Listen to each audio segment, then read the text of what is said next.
बागलाण तालुक्यात मोठ्या प्रमाणात विनापरवाना गौण खनिज उत्खनन, प्रशासनाची डोळेझाक.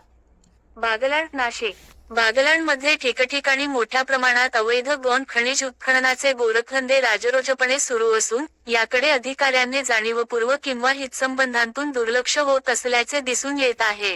असाच एक प्रकार तालुक्यातील ढोलबारे येथे बेकायदेशीररित्या गौण खनिज, मुरुम, माती, दगड उत्खनन आणि वाहतूक होत असल्याचे निदर्शनास आले असता, येथील उपसरपंच विला ठोंबरे व ग्रामस्थ यांनी घटनास्थळी धाव घेतली व हा प्रकार उजेडात आणला.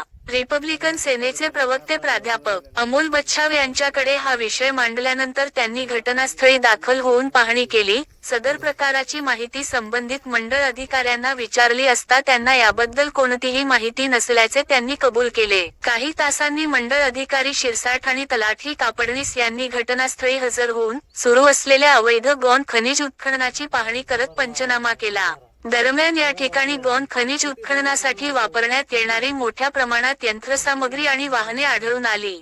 कोणत्याही प्रकारचा अधिकृत परवाना नसताना गौण खनिजाचे उत्खनन सुरू असल्याचे निष्पन्न करत महसूल विभागाच्या पथकाने अंदाजे 100 ब्रास गौण खनिजाचे उत्खनन झाल्याचे पंचनाम्यात नमूद केले. या कारवाई दरम्यान एक पोकलेन टाटा हिटाची 3 खडी crusher, 2 Swaraj tractor, 2 power track tractor, 1 Tata dumper असा मुद्देमाल आढळून आला.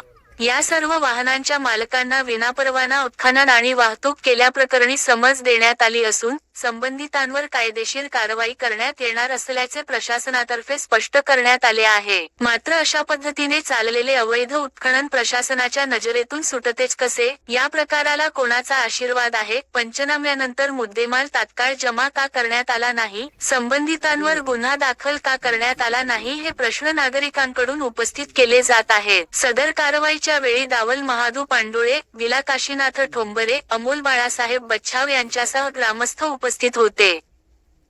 याप्रकरणी कठोर कारवाई व्हावी अशी मागणी यावेळी करण्यात आली.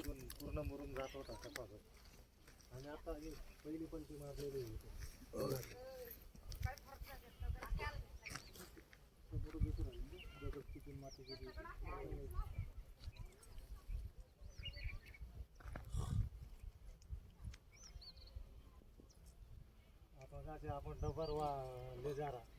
दगड वाहतोय आम्ही किती दगड काढला